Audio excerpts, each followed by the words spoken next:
Fantástico. Ahí estamos. Volvimos entonces. Mira, Súper. lo que estaba contando es que hay recursos bibliográficos fantásticos en la Universidad de Chile, en la Facultad de Medicina. Mira, este portal de información, pues están todos los libros, están todas las tesis.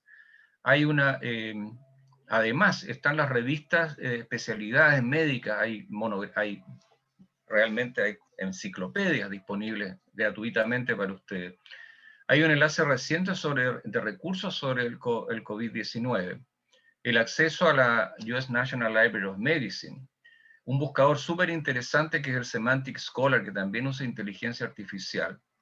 Y aquí tienes, por ejemplo, el capítulo de relaciones periódicas entre los elementos, que está en el set de bibliografía Universidad de Chile, que está ahí. Todos estos son accesibles a ustedes que tienen todos los derechos para estudiantes. Este portal, explórenlo. Tiene de todo, de todas las ciencias, del arte, de la cultura. Es realmente una cosa extraordinaria. Estamos suscritos a más de 3.000 revistas electrónicas. Desde la Universidad de Chile podemos mirar el Lancet, la última novedad del Lancet la podemos ver y bajarla sin problema. Así que eso como recurso bibliográfico, y les recuerdo el traductor DeepL.org, que es bastante mejor que el Google, ¿ya? Por si acaso. Bueno, el año 19, las Naciones Unidas, nada menos, lo celebró el año como el Año Internacional de la Tabla Periódica de los Elementos Químicos. Y también se celebraron 100 años de una asociación internacional que trabaja en las convenciones, que son numerosas, de la química, que hay que consensuarla entre los especialistas de los países. Tienen más de 140 países asociados. En este año internacional se celebró la tabla periódica como uno de los logros significativos de la ciencia, pues captura no solo la esencia de la química, sino también de la física y la biología. Ahora, se atribuye a Dmitri Ivanovich Mendeleev, que vivió hasta el año 1907, el descubrimiento de la periodicidad. Y lo interesante es que la publicación principal de la tabla original que ustedes ven aquí estaba en un libro dedicado a sus alumnos que tenían dificultades con la química.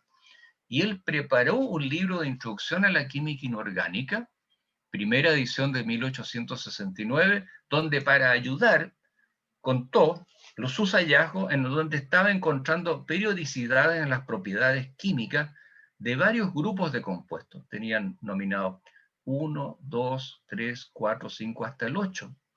Es decir, cuando yo llegaba al octavo de una fila, descubría que el siguiente tenía propiedades parecidas al que le precedía en la célula. Y todo esto se debía a experimentos químicos con cada uno de estos compuestos, ¿ya? Y él trabajaba con tarjetas de cartón que colocaba en un mesón en su casa. Parece que tenía algunos problemas domésticos, así de que sus hijos y su señora creían que se lo pasaba jugando, y él era un investigador muy serio. Está escrito en sus memorias, etcétera, sus quejas. Y este libro, del cual hay un original en el Museo de Londres, pero hay copias posteriores, ¿sabes?, estaba dedicado a sus estudiantes. Descubrió que los átomos repetían sus propiedades tras aumento de 8 o 18 unidades de masa atómica, ¿ya? Los ordenó de masa atómica creciente, que era un dato que sostenía experimentalmente. Incluso ustedes, si esto fuera un año normal, tendríamos un trabajo práctico muy bonito donde determinamos el peso atómico o masa atómica del aluminio en un experimento muy sencillo hecho en el mesón por todos ustedes. Se puede hacer eso. Bueno, tras aumentos de 8 o 18 unidades de masa atómica, las propiedades se repetían. De ahí proviene esa idea de periodicidad. Trabajó toda su vida en San Petersburgo, no obtuvo el premio Nobel en 1906 porque Svante Arrhenius, que era el dueño del premio Nobel, un físico y químico muy notable, no le dieron el premio porque la tabla periódica era un descubrimiento muy viejo que él informó en el año 69 a la Sociedad Rusa de Química. Svante Arrhenius fue el dictador y solo le dio el Nobel a muchos de sus amigos en los primeros años hasta que fue intervenida la Fundación Nobel. Ahora, una de las cosas más impresionantes de este señor es que había compuestos que eran desconocidos en su tiempo. Y él predijo, como conocía a los que sucedían en este ordenamiento, que iban a ser descubiertos y les dio un nombre. Eka significa uno en sánscrito. Por ejemplo, el Eka silicio, que fue el germanio, el Eka aluminio, que fue el galio, y el Eka boron, que fue el escandio. Es decir, esa predicción de átomos, de elementos desconocidos en su momento, esa posibilidad de predecir de esta tabla fue lo que revaloró el aporte de Mendeleev. Debería haber tenido el premio Nobel en ese caso. Bueno, una de las cosas muy importantes que a mí me interesa relevar, discúlpenme aquí que estoy peleando con la presentación de estos monitos que no me dejan tranquilo, Néstor, que en el año internacional se relevó el rol de las mujeres en la ciencia. Y eso tiene que ver con el movimiento de los derechos, de la igualdad, que es una lucha que la Universidad de Chile comparte y que yo comparto desde mi rincón en esto. Y en ese simposio se destacó la contribución de mujeres notable al descubrimiento de nuevos elementos, entre muchos otros descubrimientos y aportes que mujeres científicas han hecho y que no han sido reconocidas como lo habrían sido reconocidos sus colegas hombres. Marie Sklodowska-Curie recibió 2 premios Nobel por descubrir el radio y el polonio, que ella le dio el nombre porque ella originalmente de Polonia, el año 93. Es la única persona que ha recibido 2 premios Nobel de 2, uno de física y otro de química. Berta Karlik, también alemana en su caso, descubrió el ástato. Lise Meitner, alemana, el protactinio. Margarita Perey descubrió el francio con Sonia Cotel. Recibió el nombre, ¿ya? Marie Sklodowska no fue aceptada en la Academia de Ciencias de París, que había sido formada por alguno de los reyes anteriores, porque era mujer. Solo mucho más tarde, en 1946, Marguerite Perey fue admitida, discípula de Marie Sklodowska, fue admitida en la Academia de Ciencias. Ida Nodak descubrió el renio, que es muy importante para todos los smartphones y todos los metales raros que se usan en la electrónica actual. Bueno, eso es un recuerdo necesario en estos momentos y una pelea permanente. Así que, chiquillas, no se olviden de que en la ciencia, así como en la medicina y en la tecnología médica y en las aplicaciones, ha habido y hay mujeres excepcionales cuyo reconocimiento ha sido tardío. Y es muy importante ese movimiento de que tengamos esta igualdad algún día, real. Bueno, tuvo un valor predictivo y lo bueno, lo interesante es que describe las relaciones entre la estructura electrónica y las propiedades de los elementos. Todo lo que hemos hablado en la primera parte se decanta ahora en la tabla periódica. Recordemos las convenciones, donde alrededor de un símbolo, la UPAC y estas convenciones, se nombra el número másico, que es la suma de protones y neutrones, arriba a la izquierda, el número atómico, que es el número de protones, que es lo que identifica en la secuencia de la tabla periódica, y la carga, si es diferente de 0. Por lo tanto, no olvidar que entre los isótopos va a variar el número de neutrones, ¿ya? Y hay isótopos que son muy estables toda su vida y otros que se degradan. Está ordenada, como les decía, el número atómico, que está aquí arriba, ¿ya? Y normalmente las distintas versiones, esta es una de las tantas versiones, está la masa atómica promedio, y eso se debe a la presencia de isótopos que están en distintas proporciones. Al hacer el promedio, el número no resulta un entero, sino que resulta un número seguido de decimales.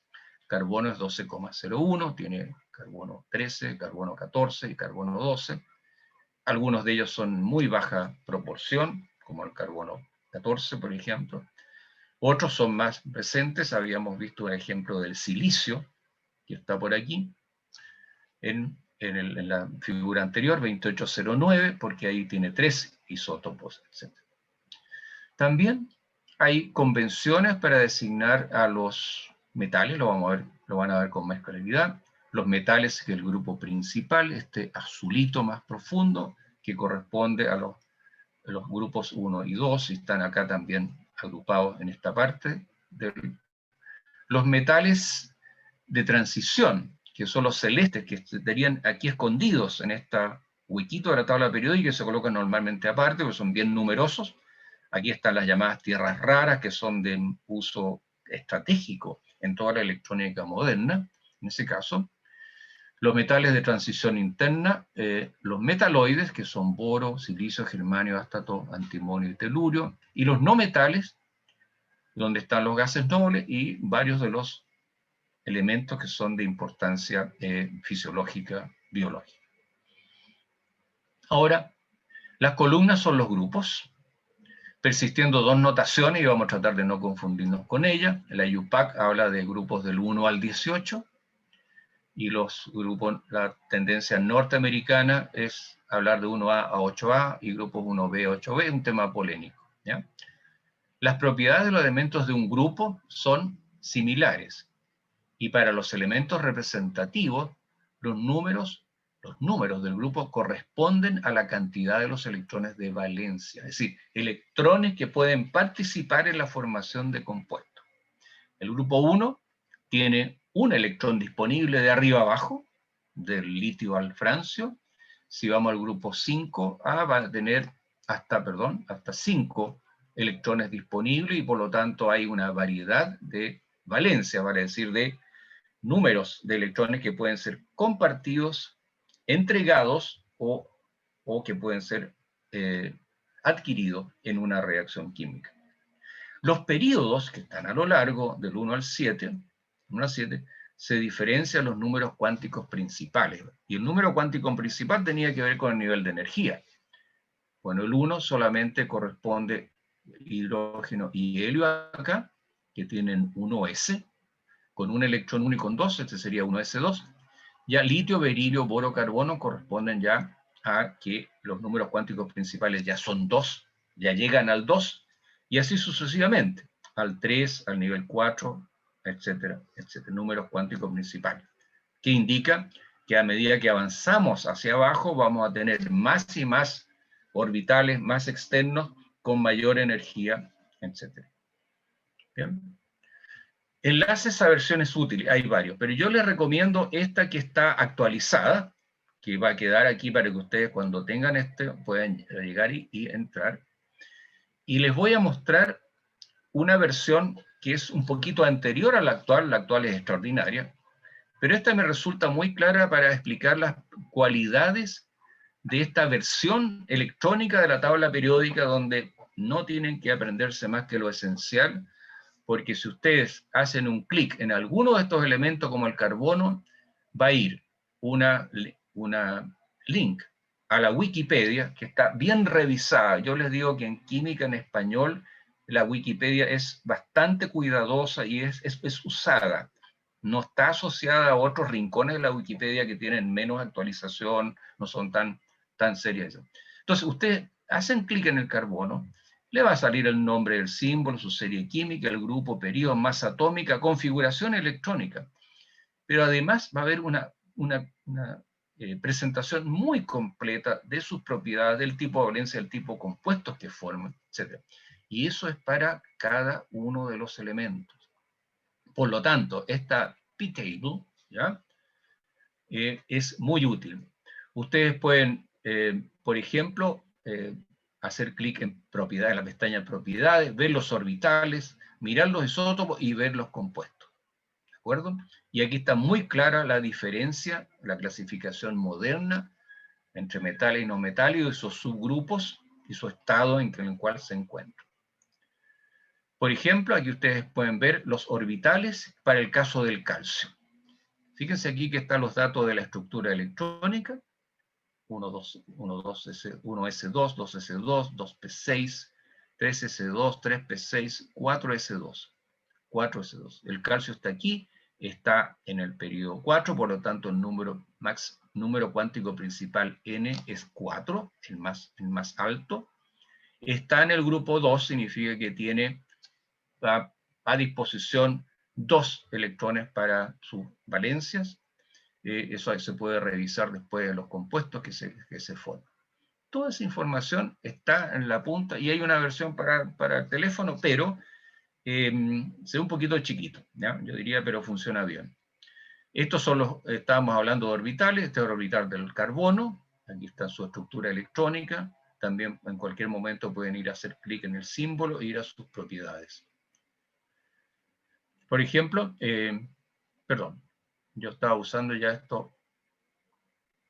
Si usamos esta tabla para ver cuál es el grupo más numeroso, los metales que están indicados acá, todos los metales, son los alcalinos, los compuestos alcalinos, primer grupo, alcalino-térreos, lantánidos actínidos, que son los compuestos de transición, los metales de transición que están aquí adentro y los metales del bloque P, perdón. ¿Ya? Entonces, cada una de las clasificaciones, ustedes pueden, si hacen clic en estas pestañas, van a iluminar cada uno de los colores y van a tener una visión muy completa y actualizada, porque esto se ha revisado muchísimo. La versión nueva, como les decía, es muy espectacular. Esta me sirve más para explicarla en sus cosas principales. ¿Eh? Y se habla también. Los metales, por ejemplo, algunas características, que no es el tema fundamental de ir a la descripción de la química inorgánica, pero en general los metales son sólidos brillantes como el platino o el vanadio o el wolframio. Aquí tiene el tecnecio, muy caro. Mercurio, que es el único metal en estado líquido. Son buenos conductores de electricidad y calor y se pueden moldear con temperatura. Una anécdota en relación al tema. ¿Ustedes saben cuál es el único metal de la tabla periódica que tiene nombre femenino en español? Se ofrece la palabra. ¿Sí, Álvaro? ¿La plata? La plata, exactamente. Es el único metal que tiene un nombre femenino. Todos los demás son masculinos, así que mi reflexión inicial hasta se mete en los nombres que se indicaron acá. Ustedes van a ver, sí, aquí ya están anotados los últimos elementos que se crearon en un reactor, que es un pendio, ¿sí? El livermonio, el unceptio y el unonoctio. Livermoria se hizo en memoria de que se fabricó en el laboratorio de Livermore, y los otros son en reactores de Moscú, en Rusia. Bueno, los elementos alcalino-tierros que tienen importancia biológica es un buen ejemplo para mirar cómo la estructura electrónica explica propiedades. Los elementos alcalinos tienden a perder un electrón, que son del grupo 1, generando cationes monovalentes, que normalmente son estables en solución. Y los alcalino-tierros, que en el grupo 2 pueden perder 2. ¿De acuerdo? Y aquí tienes el magnesio, el calcio, que son muy importantes. Sodio, potasio, magnesio, calcio y cloruro son los principales iones inorgánicos en la sangre, en el plasma, en los líquidos intersticiales, en el interior de la célula, junto al fosfato, junto al carbonato o al bicarbonato, que son obviamente aniones, cationes más complejos en eso. Y también hay metales traza y muchos otros, pero los principales componentes de nuestro suero fisiológico, por ejemplo, son sodio, potasio, calcio, cloruro, y después tiene los fosfatos y bicarbonatos o carbonatos. Aquí es. Los no metales incluyen otros no metales halógenos, gases nobles, tienden a ganar un electrón.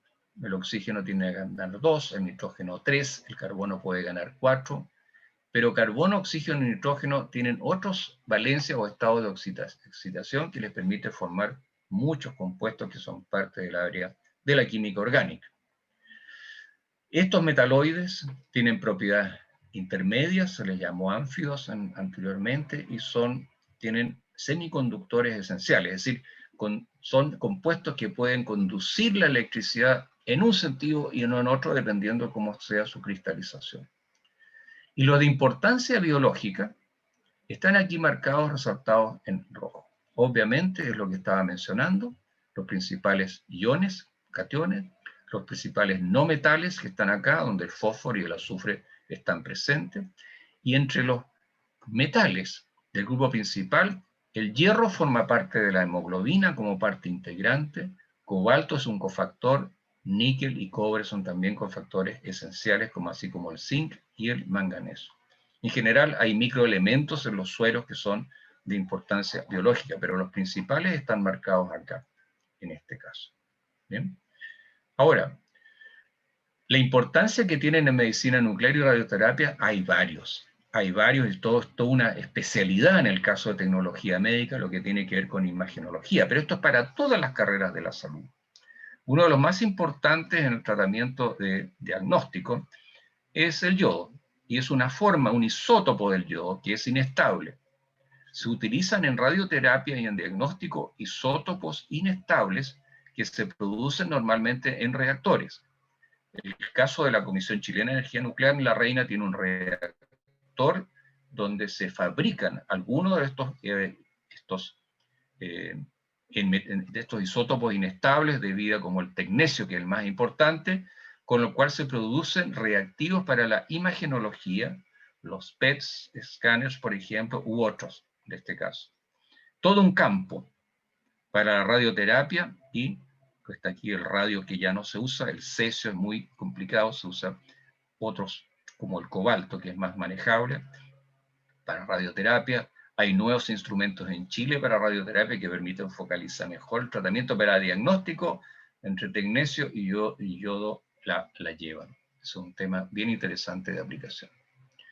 Bueno, esta era solo una vista muy breve a la estructura de la tabla periódica. Como les digo, la información está disponible en esas tablas, muy importante. Y lo que vamos a ver ahora en la siguiente cápsula es las relaciones periódicas, explicar el origen a partir de lo que ya hemos comprendido sobre la estructura electrónica de los elementos. Así que le pido a Oscar, por favor, si puede grabar ahora cuando yo detenga. Está Oscar, grabando siempre, profe. Ah, está grabando siempre ya. Entonces voy a parar Después editamos. Quedan Sí, ya. Ah, tú puedes sí, editar. después editamos. Sí, sí, Voy no hay a, problema. ya, voy a interrumpir esto ahora por un minuto. ¿De acuerdo? Así que, y vamos a movernos a la otra. Perfecto. Entonces vamos a compartir esta nueva ahora. Share screen.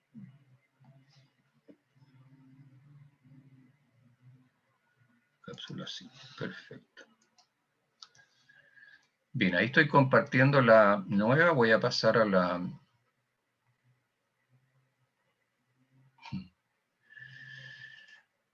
Un segundo, por favor. Ya, ahí lo dejé más. Paso ahora entonces a compartirla en la versión presentación, que es la última cápsula. Estamos bien de tiempo, porque teníamos tiempo en el calendario hasta las 1:30. Así que creo que vamos bien, Oscar, en este tiempo. Bueno, explicar el origen de algunas regularidades. Y si ustedes van a Chan capítulo 8, van a tener esta discusión en más detalle. Consideren estas clases como un tutorial a estas materias y tratando de relevar los conceptos principales. Recordemos entonces que podemos anotar las configuraciones electrónicas de esta manera. Para el carbono, que es su número atómico es 6, 1s2, 2s2, 2p2. Podemos anotarla para el sodio, como 1s2, 2s2, 2p6, 3s1. Para el cloro, muy importante, 1s2, 2s2, 2p6, 3s2, 3p5. Esta es una notación alternativa, aquí está con comas que aparecen en algunos libros. Normalmente uno las junta, esta deja las comas aparte y está todo juntito. Lo otro que hace uno también, es cuando vas pasando de periodo, es colocar aquí lo que corresponde al gas noble anterior, y simplemente colocar entre paréntesis el símbolo del átomo neón, por ejemplo, y seguir con los electrones adicionales a esa estructura previa que corresponde al gas noble anterior al elemento. Ahora, ¿qué propiedades vamos a mirar? Los radios atómicos, tamaño, el radio iónico, el volumen atómico, el radio covalente, Y en el caso de las energías vamos a hablar de electroafinidad, de electronegatividad y potencial de ionización. En relación a las propiedades periódicas aquí anotadas, nos vamos a referir fundamentalmente al radio atómico y al radio iónico, solamente.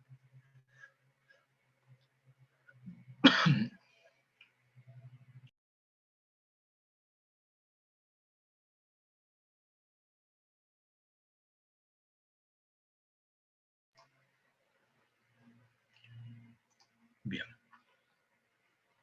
Entonces, el origen de las propiedades periódicas, yo creo que esta es la... Si hay diapositivas importantes en la clase, esta es una diapositiva importante.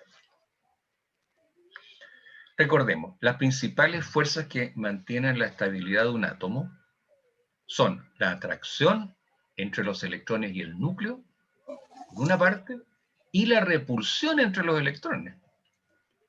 Esas dos fuerzas se estabilizan en un átomo estable. ¿De acuerdo? Ahora, ¿qué influye en la atracción de los electrones? Lo que se llama la carga nuclear efectiva. Y esa carga nuclear efectiva no es la carga nuclear real del átomo que corresponde al número de protones positivos, sino que es la que detecta un electrón en particular en un orbital respectivo.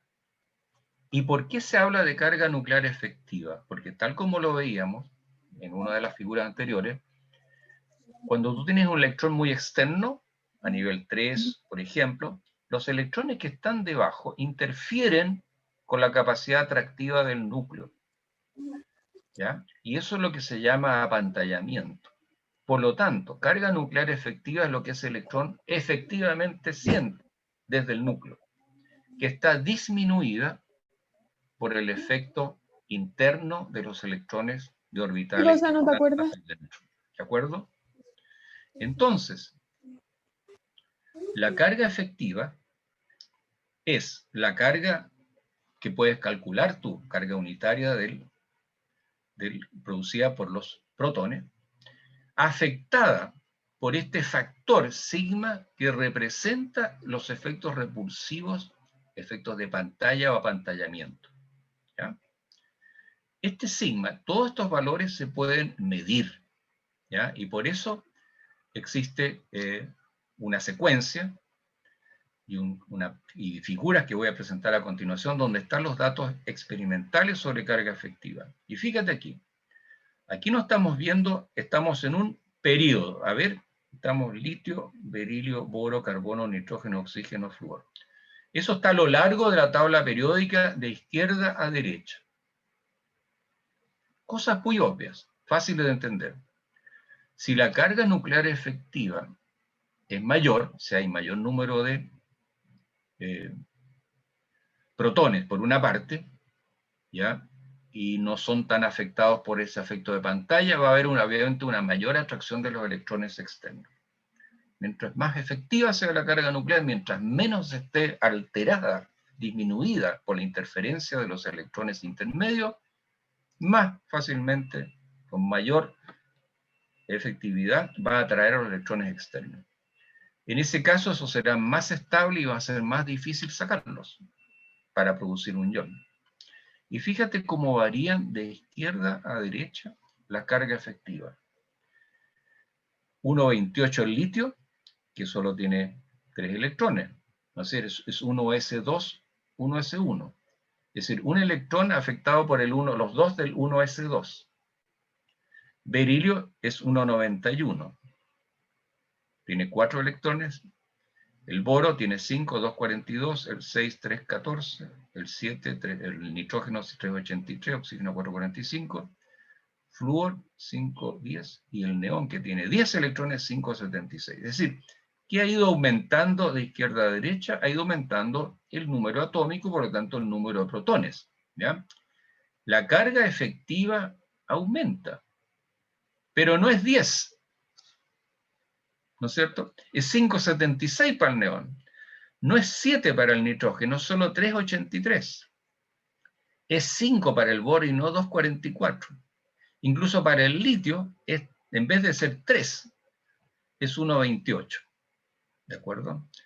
Esa carga es la que siente el electrón externo, en este caso el 2s1 del litio. Siente menos. Obviamente aumenta la carga efectiva porque hay más y más protones en cada uno de estos núcleos. Varían de 3 a 10. Pero fíjate que la carga efectiva está alterando eso. A ver, que me había pedido... Hay dos preguntas. Por favor, adelante, ¿sí? Diga nomás. Por ejemplo, el hidrógeno tendría como la misma carga nuclear efectiva que... Sí, por supuesto, sería Porque útil. no La tiene carga efectiva repulsión, no ¿cierto? tiene quien moleste. Claro, Ya. exactamente. ¿Sí? ¿Otra pregunta? Lo que quería preguntar yo era que esa carga nuclear efectiva es la que está mostrando en la tabla, es la que siente el electrón que está más alejado del núcleo. Más alejado, claro. Ya, El más alejado, ¿ya? o sea, va Exacto. variando conforme se acerca a los Exacto. núcleos y el apantallamiento va disminuyendo. Exactamente acá. Ya. Ahora veremos a continuación cómo varía de un grupo a lo largo de arriba a abajo, ¿no es cierto? Cuando también aumenta el número atómico mucho, ¿no es cierto? En un grupo vertical, cómo aumenta y cómo cambia esa carga efectiva. Pero lo importante es que quede este concepto, que en la primera frase, lo que mantiene la estabilidad de un átomo son la atracción entre los electrones y el núcleo y la repulsión entre los electrones. Y es por eso que la carga nuclear efectiva que ve un electrón externo es la carga nuclear detectada real por el electrón afuera, pero esa carga nuclear no es la real, no es el número correspondiente al número atómico. Y está mediada, está alterada por los efectos repulsivos de pantalla que ejercen los electrones interiores. ¿Ya? No olvidemos eso. A medida que aumenta el número atómico, también aumenta el número cuántico n de los electrones más externos. Los orbitales, ¿sí?, se distancian del núcleo, aumenta el apantallamiento porque hay más electrones entre medio y disminuye la influencia de la atracción nuclear. Obviamente, a mayor número cuántico n de los electrones externos aumenta el apantallamiento de la atracción del núcleo. Es decir, estos al interno están afectando cómo el núcleo puede atraer al electrón que está en el orbital 4s, en ese caso más externo. El efecto de apantallamiento tiene algunos aspectos bastante regulares. Ya lo hemos dicho, los electrones más cercanos al núcleo son más estables, va a costar mucho más sacarlos de su órbita, ¿ya? Además están apantallando a aquellos más lejanos, por lo tanto, los más cercanos al núcleo son más estables que los P, los D y los F. En este tipo de, por ejemplo, en el litio, que es 1s2, 2s2, este electrón está afectado por el apantallamiento de estos dos electrones, el 1s2. En el boro, este electrón en 2p1 está afectado por el apantallamiento de dos orbitales s, ¿de acuerdo? Y el flúor, tienes acá, comparten esto, y este electrón aquí está, su efecto está apantallado por todos ellos, que producen repulsión. Muy bien, ¿cuáles son las regularidades entonces? ¿Bien? A mayor carga nuclear efectiva, obviamente sabemos que hay mayor atracción de electrones. Por lo tanto, para el electrón guachito que está afuera, ¿cuál es más atraído? ¿El electrón guachito que está en el litio o que está en el flúor? Por mayor carga efectiva.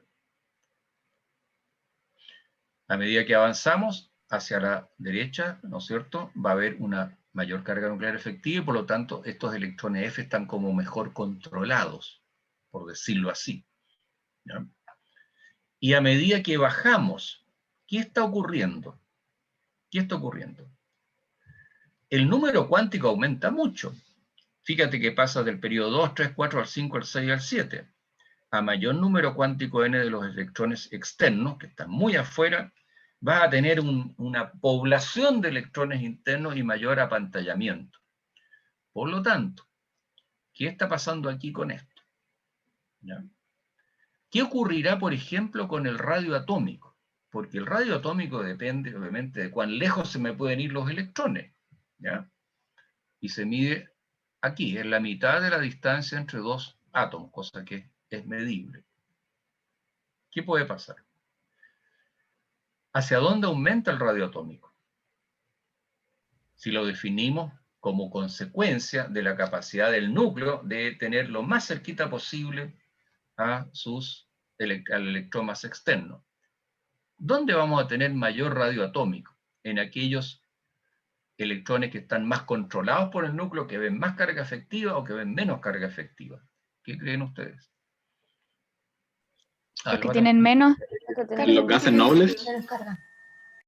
Y, a ver, perdón, primero dijeron que tienen menos que... Los que tienen menos carga efectiva. Que tienen menos carga efectiva, el radio atómico aumenta. Y fíjate hacia abajo, ¿cómo será la carga efectiva hacia acá? Donde hay tanto electrón, poblaciones de electrones, perdón, internas. ¿Hacia dónde aumentará el radio atómico? Hacia arriba. Hacia abajo. Ah, no, nada. Hacia abajo por la cantidad de orbitales, como en Claro. niveles. De derecha a izquierda y de arriba a abajo. Y de arriba abajo, claro. Estos son los más grandes hacia abajo, etc. Lo que era complicado era explicar acá en el mismo periodo, ¿ya? Es decir, si estamos pensando en las dos influencias y en carga efectiva, nos ayuda a entender estas regularidades. Aquí lo que estamos viendo son las regularidades de la tabla periódica. Entonces, aquí tienes tú ya una representación gráfica que viene del libro de Chang, donde tú ves aquí que en cada periodo aumenta el radio iónico de derecha a izquierda, y de arriba hacia abajo. El más voluminoso es el rubidio acá, y el más chiquitito tienes acá el flúor, ¿de acuerdo? Y eso se debe a que la carga efectiva es mayor acá y es menor acá. Ahora, eso de la carga efectiva es súper importante para las otras regularidades que vemos, no la olviden en ningún momento.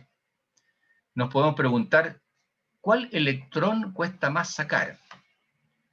¿El primer electrón más lejano del flúor o el electrón más lejano del berilio? ¿O el del cloro o el del magnesio? Claro. ¿Cuál cuesta más sacar? ¿El del litio o el del rubidio? El del litio. ¿Hacia dónde aumenta la carga efectiva? Hacia abajo, en un grupo. Hacia abajo en un grupo. Por lo tanto, la carga efectiva, ¿qué indica esto? ¿Estamos seguros en eso? Profe, la carga efectiva no aumenta hacia arriba. Hacia arriba y Exacto. hacia la derecha. Entonces, en un grupo, ¿a quién le cuesta, dónde me cuesta más sacar un electrón? ¿Del litio o del rubidio? ¿Del litio? Del litio. Del litio. Exactamente. ¿Ya? Entonces, si tú te preguntas, ¿a cuáles de estos átomos les gusta más un electrón? Tener un electrón cerca. ¿Cuál es más electroafín? Ya, lo vamos a ver a continuación, no nos adelantemos, pero por ahí va la cosa. Ahora, consecuencias de estos experimentales es que los radios atómicos efectivamente medidos tienen la secuencia que hemos predicho.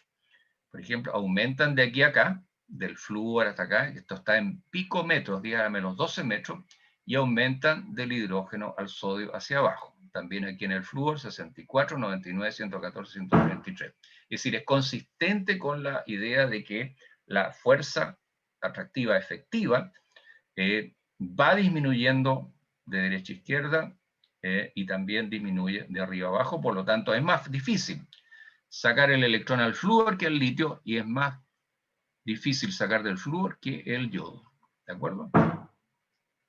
Y aquí se observa en gráficos, ¿ya? Aquí, del litio al flúor, cada una de estas líneas que bajan, van del litio al flúor radioatómico, ¿ya? Del sodio al cloruro, del potasio al bromuro, del rubidio al litio, etc. Y de aquí a acá nos estamos moviendo por periodos. Bueno, entonces, en función de esto, ahora queremos pasar a otra regularidad, que es cómo ¿qué energía necesitamos para extraer un electrón? ¿Dónde es más difícil sacar un electrón? Que es la pregunta que nos estábamos haciendo. ¿No? Y la energía necesaria para extraer un electrón se llama potencial de ionización. Estamos hablando solamente de ionizar, sacar un electrón. ¿Ya? ¿Dónde va a ser más difícil? Donde la fuerza atractiva efectiva, la atracción efectiva sea más grande. ¿Ya? ¿Dónde es más grande entonces? Arriba a la derecha. A la derecha, ¿no es cierto? Y es más grande, siempre es más grande arriba, ¿no es cierto? Está en este rincón superior. Por lo tanto, ups, me pasé. Va a ser más difícil extraer un electrón aquí arriba, si uno quiere sacarlo, te fijas, una potencia, en este caso. Y inversamente, ¿qué va a ser más fácil? Va a ser más fácil que ese átomo que tiene tanta fuerza efectiva, atractiva, pueda recibir un electrón. Y es por eso que estos átomos de este lado, sobre todo los halógenos, tienden a adoptar una carga +1, a acomodar un electrón más, porque su último orbital, que era el S, tiene un electrón desapareado, y por lo tanto pueden adquirir uno e imitar, transformándose en un anión, y imitando la estructura electrónica del gas inerte cercano, en ese caso. Entonces, fuerza de atracción efectiva. Todo lo que necesitamos para comprender las regularidades. Recordar eso. Por lo tanto, es más difícil extraer un electrón donde esa fuerza efectiva sea, atracción efectiva, ese Z sea mayor. ¿Qué pasa ahora cuando tú tienes un enlace iónico, un enlace entre dos átomos, por ejemplo, flúor y cloro, o flúor y... Perdón, un momentito. Necesito otro café, parece. Entre flúor y carbono, por ejemplo, o boro, hacia acá. ¿Qué ocurre? Como tengo mayor capacidad atractiva efectiva hacia este lado, lo que ocurre con la electronegatividad, que es la capacidad de un núcleo, de un elemento de atraer electrones en un enlace, aumenta. Esa electronegatividad es súper importante porque cuando formas compuestos, por ejemplo, de dos átomos, y uno atrae más electrones que el otro en la tabla periódica, en el compuesto los electrones se acumulan más hacia el elemento más electronegativo. Eso pasa en el agua, que tiene un oxígeno al medio y dos hidrógenos. El oxígeno está acá a este lado, ¿ya? Es más electronegativo. El hidrógeno está acá lejos, muy poco electronegativo. Entonces, el agua cuando forma sus enlaces con el hidrógeno, con los dos hidrógenos, la densidad electrónica está como contenida alrededor del átomo de oxígeno. Y eso es lo que genera lo que se llama un dipolo, una sustancia que es polar, porque en el enlace los electrones se han distribuido preferentemente hacia el átomo más electronegativo. Y eso tiene mucha importancia cuando veamos ya en la próxima clase estas interacciones débiles entre las moléculas. Entonces, la electronegatividad de los átomos de importancia biológica, por esta misma propiedad que teníamos. Carolina, te doy la palabra de inmediato. Por esta misma palabra, factor que veíamos, que es la capacidad de atraer efectivamente, los más electronegativos están hacia la derecha, son el flúor, que tienen un número. Esta es una escala que fue calculada, estimada por el profesor Linus Pauling, distinguido profesor norteamericano. Tuvimos el honor que nos visitara en los años 70. Él y muchas personas hace ya el siglo XIX trabajaron en este tema de la electronegatividad de los átomos porque estaban en la línea de poder explicar propiedades. Esta es la escala de Linus Pauling, que son valores relativos de la electronegatividad donde el flúor es mayor, disminuye hacia abajo y disminuye hacia acá. Y es paralelo con esa capacidad de esos núcleos de atraer efectivamente al electrón. Es mucho más potente la atracción acá que al otro lado. Y esto no es menor. Este es un buen gráfico tridimensional para recordar visualmente dónde está lo más electronegativo y lo menos electronegativo, es el francio, que está acá abajo, y acá arriba está el flúor. Basta recordar que el flúor es el más electronegativo, es 4,0, y cesio y francio son menos electronegativos, 0,7. Y se considera que cuando esta diferencia es mayor a 2,0, es una convención, tienes un enlace más bien de carácter iónico, que hay dos iones compartidos. Esta diferente electronegatividad de los elementos, especialmente de los de importancia biológica, implica que en muchos enlaces covalentes los electrones no están igualmente compartidos. Y eso da lugar a que las moléculas generen una distribución asimétrica de la carga. De estas asimetrías que estamos hablando aquí, que provienen de estos conceptos que hemos discutido, se derivan varios tipos de fuerzas intermoleculares débiles y tipos de interacciones entre moléculas que inciden en sus puntos de fusión, de ebullición, de que se mezclen o no, y en especial del reconocimiento molecular, como hemos hablado. Mira, con esto estamos terminando la cápsula de enlace iónico y covalente, y de aquí vamos a pasar con bastante tranquilidad a hablar de enlaces iónicos, enlaces covalentes y de interacciones más débiles que permiten el reconocimiento molecular. Si hay preguntas, creo que tenemos tiempo. Fíjate que teníamos tiempo hasta la 1:30, así que podemos trabajar hasta la 1:30 si lo desean. Yo todavía tengo. Sí, hay dos preguntas ahí en la... Víctor y Catalina. Adelante. Adelante. Profe, mi duda es sobre los enlaces, o sea, los links que usted nos había mostrado como de mejor información, ¿esos quedarán en la parte de enlaces de la asignatura o solo Sí. quedarán en el PPT?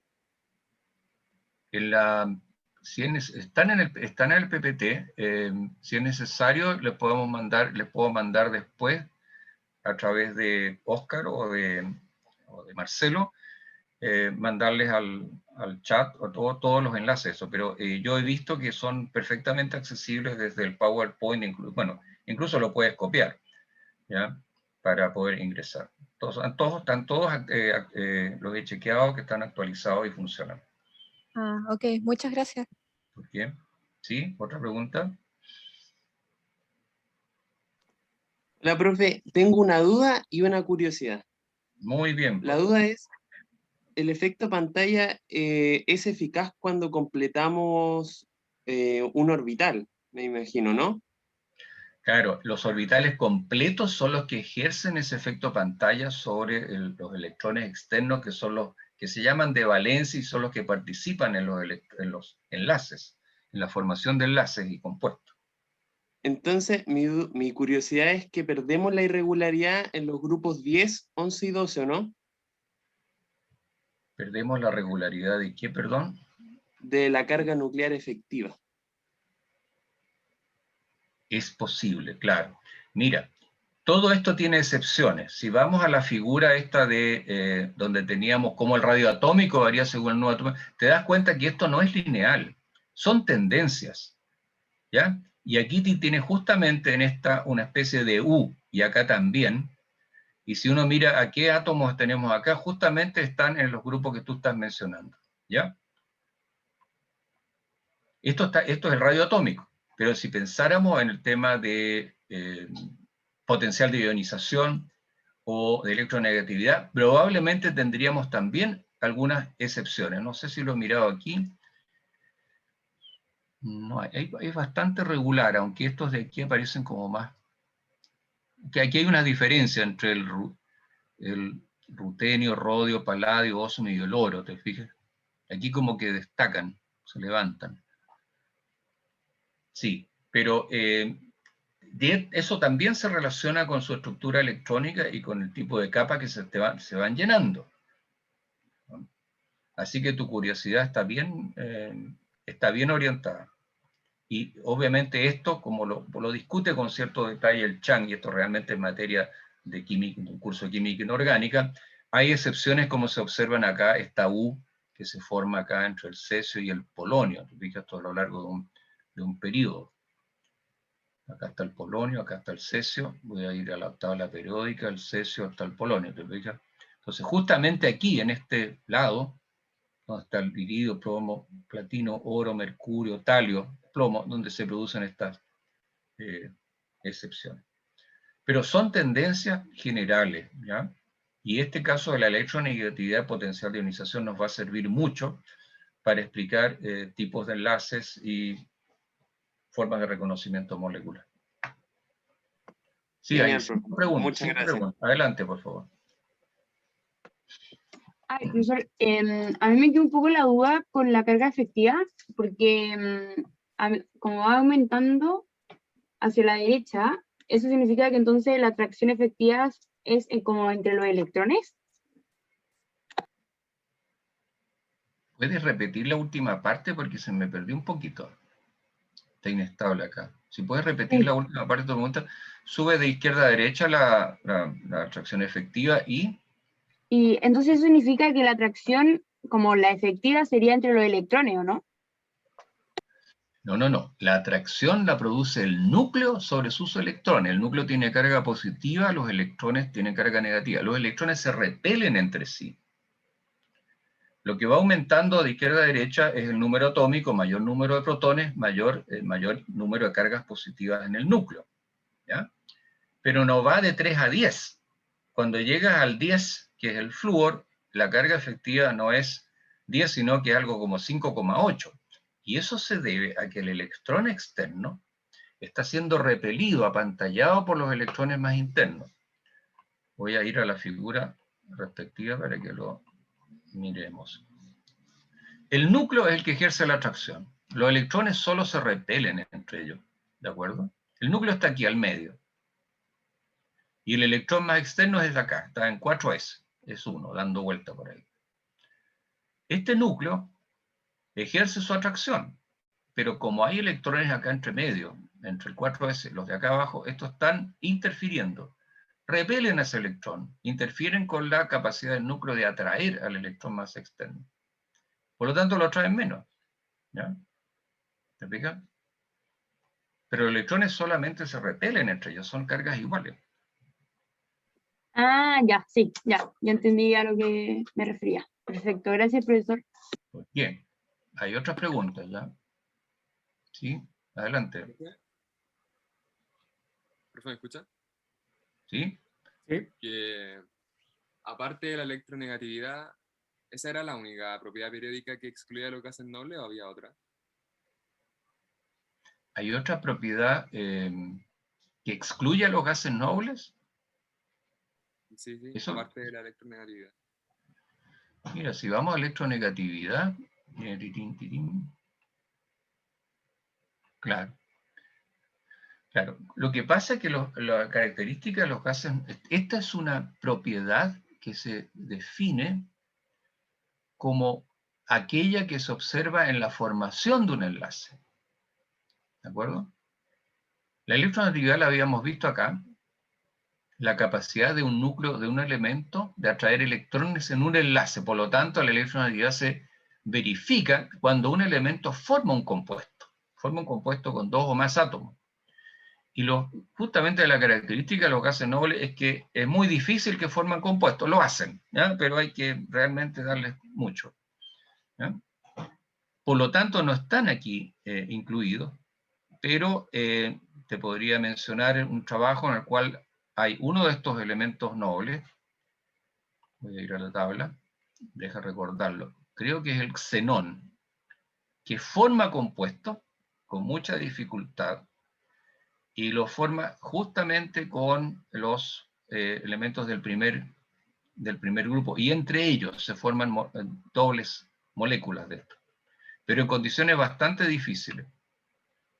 Pero el problema de esto es que como tienen sus electrones tan estables, con todos los ocupados, eso hace lugar que sean poco reactivos, poco proclives tanto a soltar un electrón o a tomar uno.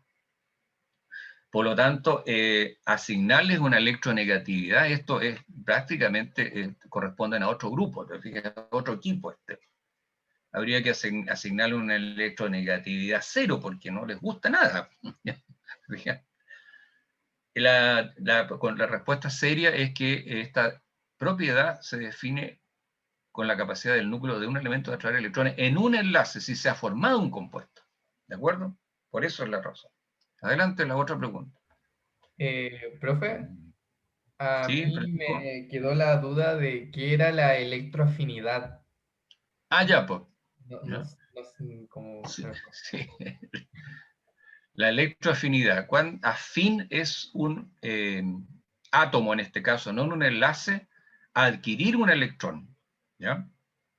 Y ahí tú puedes, esa electroafinidad no se mide en cómo se distribuye la carga con un compuesto que formó un enlace químico. No, se mide en el átomo aislado. Entonces, esa electroafinidad muestra cuán fácil es que un átomo adquiere un electrón. Y se puede medir energía que se necesita, por ejemplo, para que los elementos de este grupo, los halógenos, adquieran un electrón más. Y esto, obviamente, la electroafinidad es mayor. Se puede medir. Y la electroafinidad de los alcalinos de hierro es menor. Ellos tratan de librarse de uno, ¿te fijas? Ya, atraen menos. Pero tienes razón, electroafinidad está definida para un átomo aislado, un ion aislado, un átomo aislado. Ya, gracias, profe. ¿Otra pregunta por ahí? Gustavo. Chuta. Adelante. Dale, Carolina, dale. Ya, es que lo que le quería preguntar, en verdad no creo, pero se me olvidó. Estos como valores como la Z efectiva y eso, ¿no se ven afectados, por ejemplo, si es que el carbono es carbono 12 o carbono 14? ¿Uno de esos no va a tener como mayor Z efectiva que otro? Está inestable tu sonido, así que vas a tener que repetirme. Voy a cortar mi imagen por si acaso, por si es eso. ¿Me escucha ¿Puedes ahora? repetir? Ahora sí, por favor, dale nomás. Estos valores como la Z efectiva y todo, no se ven afectados si es que, por ejemplo, el carbono es carbono 12 o carbono 14. No, tienes muy buen, interesante tu pregunta. No es afectado porque lo que influye aquí es el número de protones. Los carbono 12 o 14 son isótopos en los cuales ha cambiado el número de neutrones. ¿De acuerdo?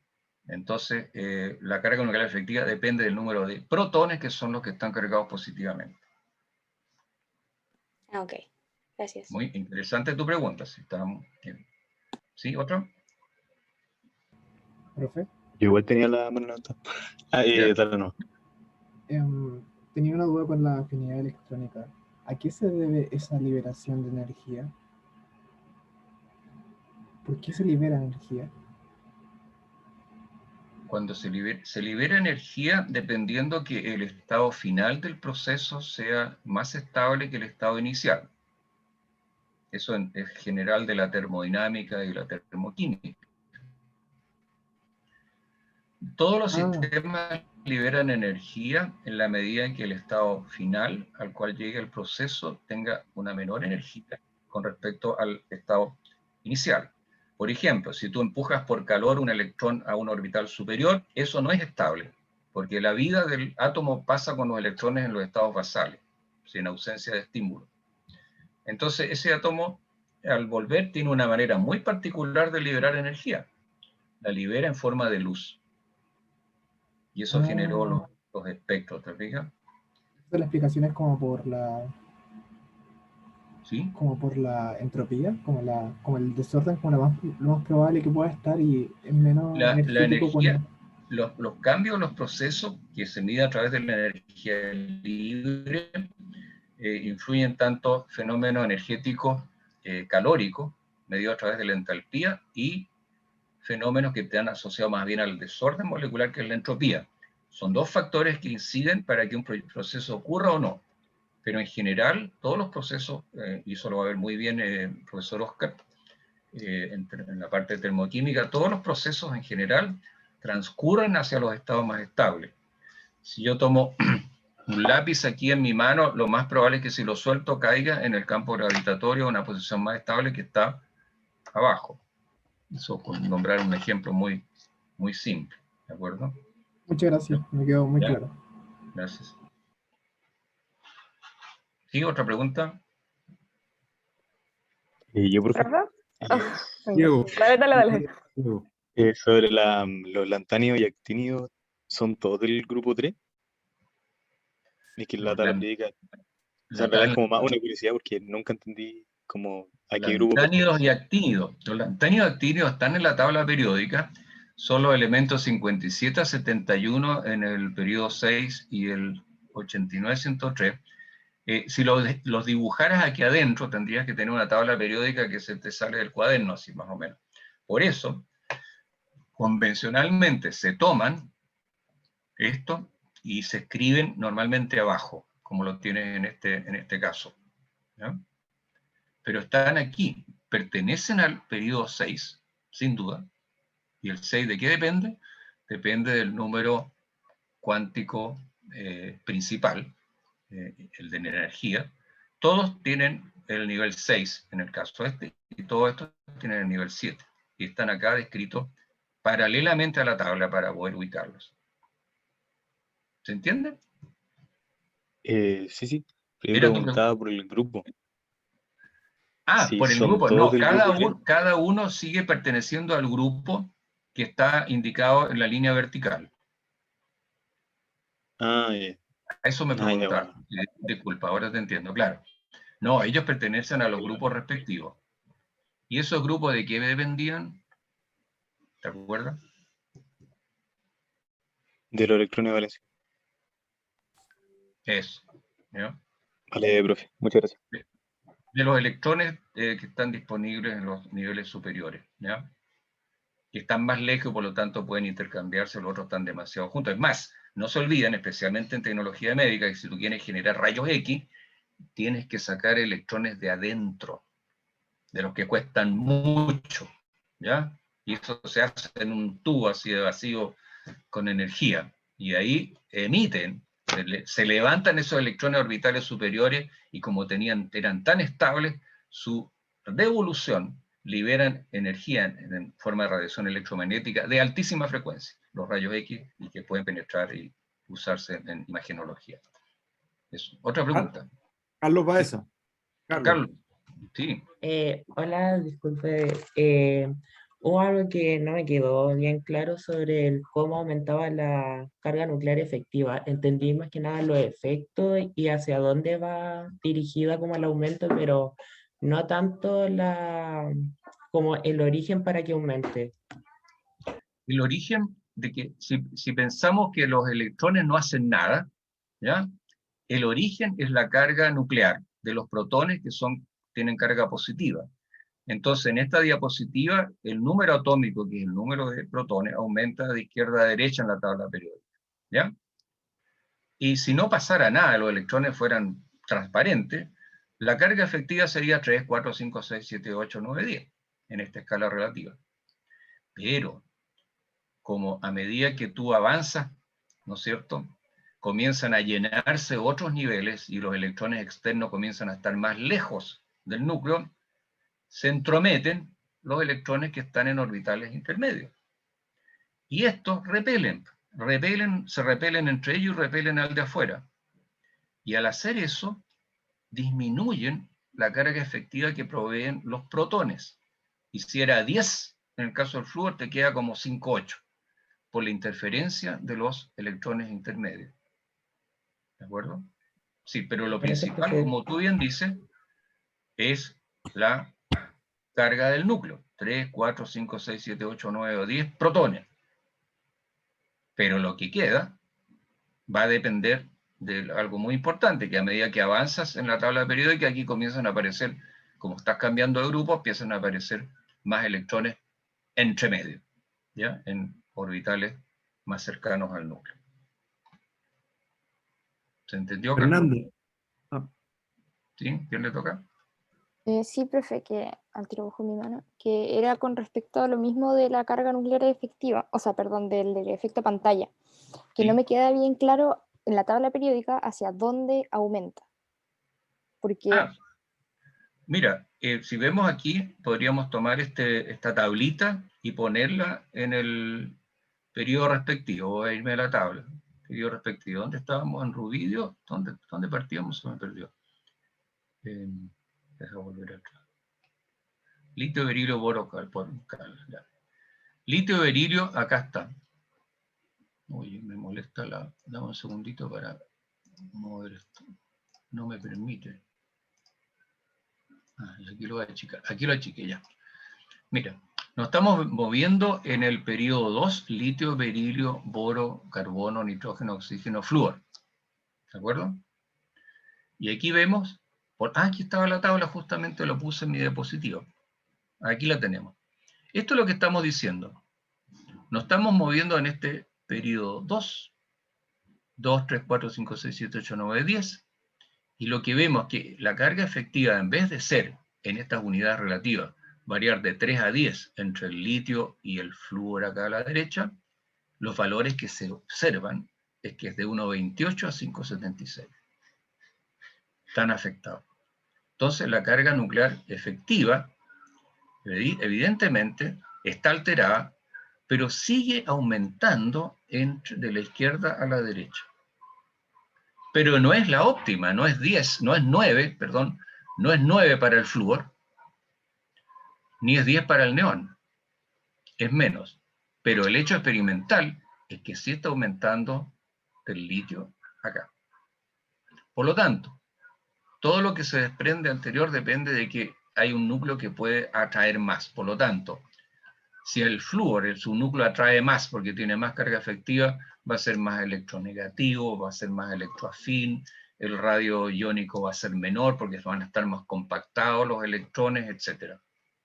De esa observación se desprenden todas las periodicidades que hemos visto. Radio atómico, que aumenta hacia acá, son más chiquititos el flúor, y acá arriba.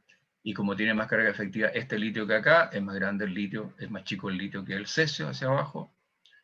Y ahí están los datos experimentales, las tendencias. También cuesta más sacar un electrón del flúor. Para extraer un electrón, más le gusta recibir uno y queda con carga más 1. Aumenta la electronegatividad en un enlace, como se figura en este gráfico. ¿Ves? Sí. Mi pregunta iba más hacia otro lado, que me quedaría claro, sabiendo como cuál es el elemento con más, con más efecto pantalla, porque según lo que he entendido, tendría que ser como un unoctio, que es como el 118. Con más efecto pantalla significa que tiene su pobre núcleo apenas se las puede. Con menos efecto, con más efecto pantalla lo tiene aquí en el cesio, entre los conocidos de este lado. ¿Ya? Ahora, para ir a la tabla periódica de los elementos más recientes, yo creo que no te olvides que estas generalidades están bien representadas para átomos más bien conocidos, ¿ya? No están para los transuránicos, hasta donde lo hemos visto. Y aquí abajo no varía mucho. ¿Te das cuenta? Entre el torio y el novio, o el mendelevio o el fermio, no varía mucho. Es acá en justamente estos compuestos, además tienen importancia biológica, donde se observa esa variación grande. Aquí ya están muy abajo, ya en su electronegatividad. Y eso indica que tienen baja electronegatividad, que también se dan las regularidades, pero son menos marcadas. ¿Ya? Tienen demasiado apantallamiento. ¿Ya? Ahora, en todo caso, los últimos elementos tienen una vida media bastante cortita, ¿ya? Algunos duran segundos nomás. Se pueden hacer los espectros y confirmar su existencia, pero no los puedes tener guardados en un tubito. No sé si se aclara en esta, Fernanda. Sí, profe. Súper, gracias. Ya. Sí, hay 4 participantes todavía con preguntas. Adelante, tenemos tiempo, son las 1:15, si estamos bien. Mi pregunta, ¿se escucha? Sí, perfecto. Que no me quedó clara la relación entre apantallamiento y el radio. ¿Ya? O sea, ¿por qué a mayor apantallamiento? O sea, sí, no entendí en realidad cómo se relaciona. Si aumenta uno, cómo aumenta el otro. Es más fácil que pensar en apantallamiento, es pensar, por eso lo insistía yo, en la carga de atracción efectiva. Es más fácil, ¿no? Si todo fuera ideal, la carga efectiva, la carga nuclear efectiva aumentaría de 3 a 10. Lo que se observa es que aumenta menos, de 1,28 a 5,76, pero sigue aumentando de izquierda a derecha. Entonces, más que pensar en el apantallamiento, que es lo que produce esta disminución entre lo esperado y lo experimental, es pensar en las tendencias de la carga efectiva. Si tú piensas en apantallamiento, dónde es más o dónde es menor, es otra complicación. Lo puedes hacer. Pero yo diría que uno primero tiene que afirmarse los conceptos en torno a la carga nuclear efectiva. Por una parte. Ahora bien, tú quieres pensar en apantallamiento, es una vuelta de tuerca adicional. Ah, no, pero en realidad, claro, pero entendí eso, creo que sí es mejor verlo así. Pero, ¿por qué el radio aumenta con menor carga nuclear efectiva? Porque hay menos control del... mira, lo que pasa en la realidad, y es muy buena tu pregunta, es para recordar que primero están los datos experimentales, que son variados, no son lineales, como puedes ver aquí en radio atómico según número atómico. Algunos bajan más o menos, pero otros tienen diferencias. Mira, aquí hay una U, y acá también. Primero están estos datos, y después viene la posibilidad de explicar ciertas periodicidades en general. Y son enfoques cualitativos. Entonces, en este caso, los radios aumentan bastante, y es porque la carga efectiva ha disminuido, porque estos átomos son tan grandes, tienen tantos electrones intermedios, que sus últimos electrones de la última orbital externo están bajo muy poco control, por decirlo así. En cambio, átomos cercanos, porque este está cercano, el cesio está muy cercano al yodo. Fíjate. Ah, no, me cambié de periodo, pero discúlpame, estoy 112. ¿Por qué está tan corrido esto? Ah, ya, es que estos son los radios, no son los números atómicos, perdón. El yodo está muy cercano al cesio. Y fíjate lo que pasa con el yodo, que es tan chiquitito frente a un primo suyo que está bien cerca, que tiene, mira, este de acá tiene 2 protones más. Es decir, uno esperaría que esto siguiera siendo súper atractivo para el electrón más externo. No es así, no es así. ¿Qué pasa entre el yodo y el cesio? ¿Qué pasa entre el bromo que está aquí y el rubidio? Los cambios son fundamentales entre el flúor y el sodio. ¿Cuáles son las diferencias? ¿De acuerdo? Entonces hay tendencias que se explican a través de estos datos experimentales, pero te fijas aquí, si tú saltas del litio al sodio, vas cambiando de periodo, los radios atómicos aumentan bastante. Hay una tendencia a aumentar los radios atómicos, y dentro de cada grupo hay cosas que son lineales, radioatómicos que disminuyen a lo largo del periodo, y entre grupo y grupo hay otras tendencias. ¿Sí? Yo no buscaría un poco más, porque como hay excepciones, yo me centraría para este enfoque del curso a lo que llamamos los átomos de importancia biológica, donde estos son los números que influyen en sus propiedades y sobre todo en el reconocimiento molecular. Ahora, toda búsqueda, léelo en el capítulo del Chang, toda búsqueda es de crecimiento, así que tú quieres explorar más, pero bienvenida. Trato de cuidarnos más, en focalizarnos en las cosas más esenciales, para no, en esta etapa, tenemos tiempo de aclarar cosas en el largo del curso, en esta etapa no generar una confusión innecesaria. Ya, gracias, profe. Martín. Martín. Sí, yo tenía una pregunta. Quería saber si dentro de un mismo periodo el efecto de apantallamiento cambia o se mantiene constante. Dentro de un mismo periodo. Fíjate que lo estamos viendo aquí, en nuestra tablita. Esto está dándose, el apantallamiento se está comparando indirectamente en el mismo periodo. Estamos en el periodo 3, en el periodo 2. ¿De acuerdo? De izquierda a derecha.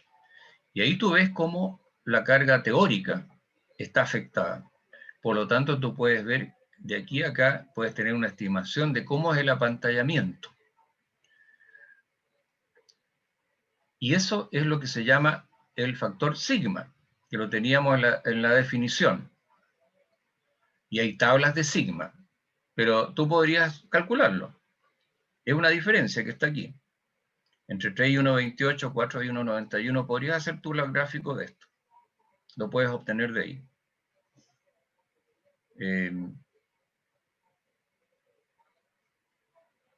¿Varía el apantallamiento? Buena pregunta. Esto es como un poquito menos de la mitad, esto un poquito menos de la mitad, otro poquito menos de la mitad, este un poquito más de la mitad, un poquito más de la mitad, un poquito más de la mitad. Claro, como que varía del 40 al 60% el apantallamiento. O perdón, del 60 al 40% el apantallamiento, que es la diferencia. Cambia a lo largo del periodo, al comparar esos dos valores, varía es la diferencia, 60, lo puedes ver tú mismo, del 60 al 40. Claro, no cambia bueno, cambia de la misma manera que la carga efectiva, pero al revés.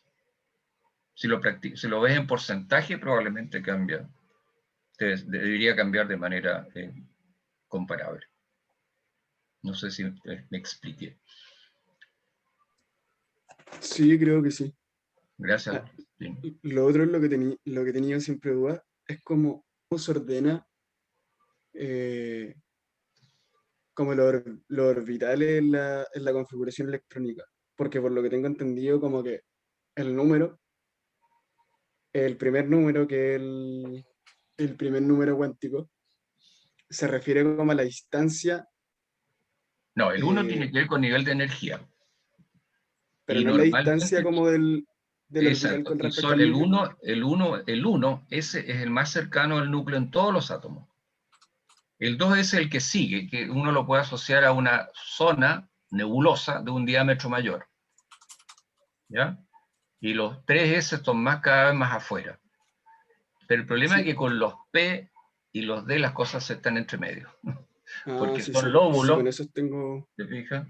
Entonces, el S tú lo puedes visualizar, imagínatelo como zonas esféricas, concéntricas, que son como una cebolla que estaba cada vez más fuerte, pero son nubes más externas. Pero los P, ¿ya? El 2P versus el 3P, que cuando hay átomos que coexisten, la cosa ya se transforma en algo más complejo de imaginar. Ya, ok. Sí, porque siempre... O sea, he tenido esa duda porque siempre he asociado como la mayor energía como al orbital que está más afuera. Entonces no entiendo. Eso está dado por el número cuántico principal, que es el 1, o el 2, o el 3, o el 4, o el 5, el 6, el 7, corresponde al periodo. Pero ¿por qué un orbital, no sé, 5F, no, perdón, 3F tiene mayor energía que... A ver, que no sé cuál que... Asumo yo que un... A veces que hay excepciones. ¿Ya? Y justamente los metales de transición tienen esa complicación.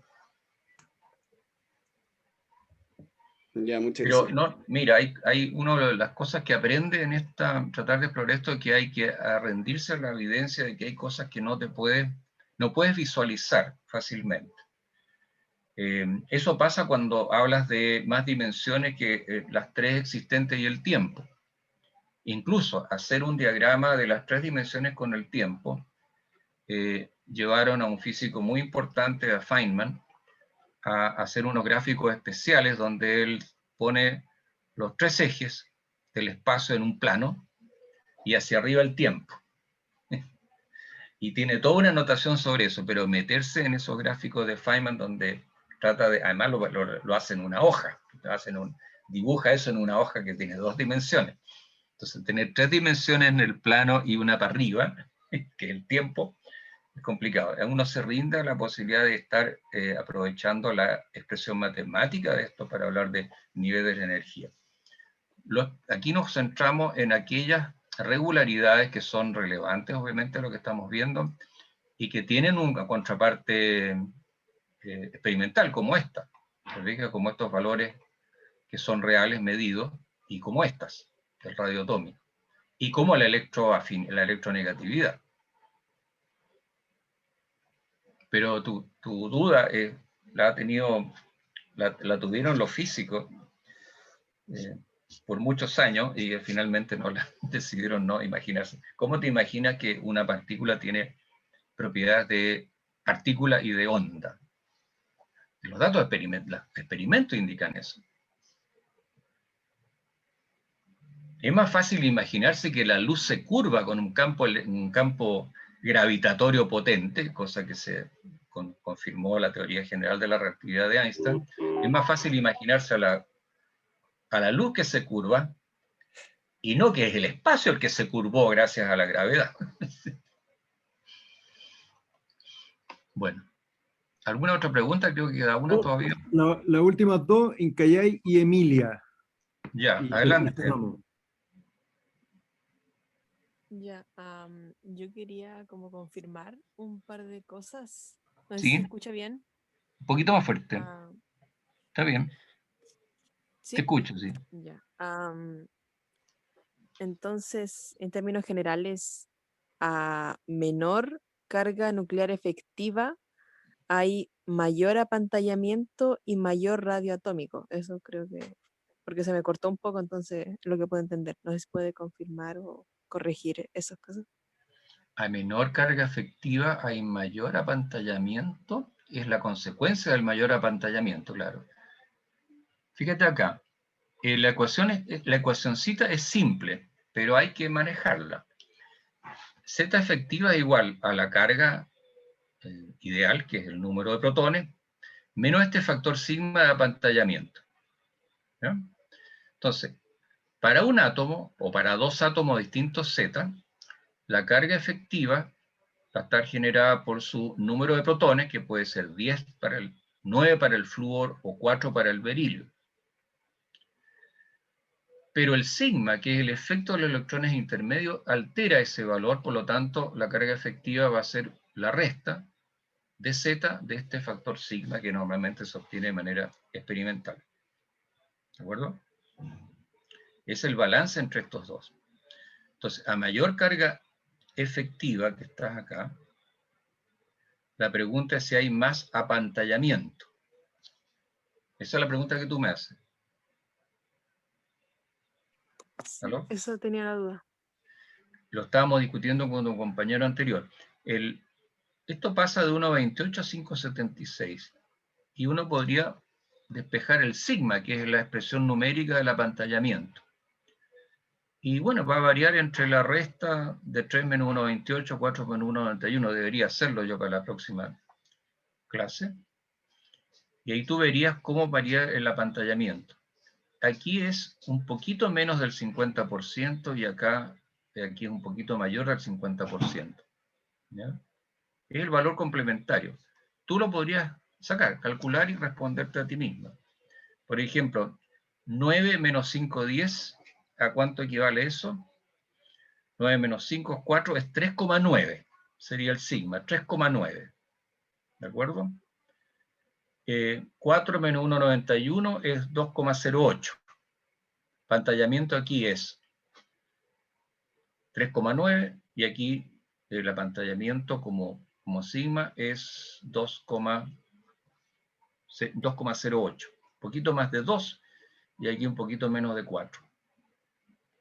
¿Ya? Aquí el apantallamiento es más fuerte en su magnitud absoluta. Acá es 1,91. Entonces, ¿qué está pasando? ¿Dónde el apantallamiento es más fuerte? Donde hay mayor número de electrones intermedios. Se cumple eso. Yeah. En porcentaje no varía mucho, pero los valores absolutos son los complementarios, así que son bastante claras las diferencias. ¿Se entiende? Sí, entiendo. La otra que había dicho era sobre el radio atómico, que era como mayor radio atómico hay menor carga nuclear efectiva, ¿era algo así? ¿O era al revés? Hay que saber cuál es la causa y cuál es el efecto, ¿ya? ¿Qué ocurrirá con el radio atómico?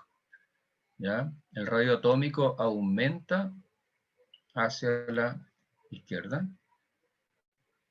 y eso lo puede ver en este gráfico, del flúor al litio aumenta el radio atómico, y de aquí del litio para abajo aumenta con el cesio, ¿ya?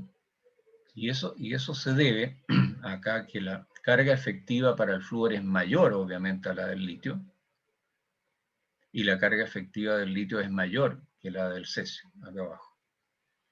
Entonces, la carga efectiva es lo que atrae a los electrones a mantenerse cerca del núcleo. Si la carga efectiva es fuerte, los radios van a ser chiquititos, los electrones van a estar sostenidos más cerca del núcleo.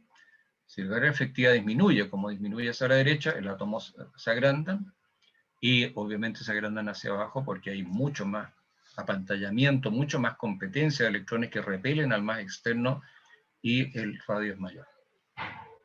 Eso. Una preguntita más, ya me están reclamando acá ya. Emilia. Sí, es cortito.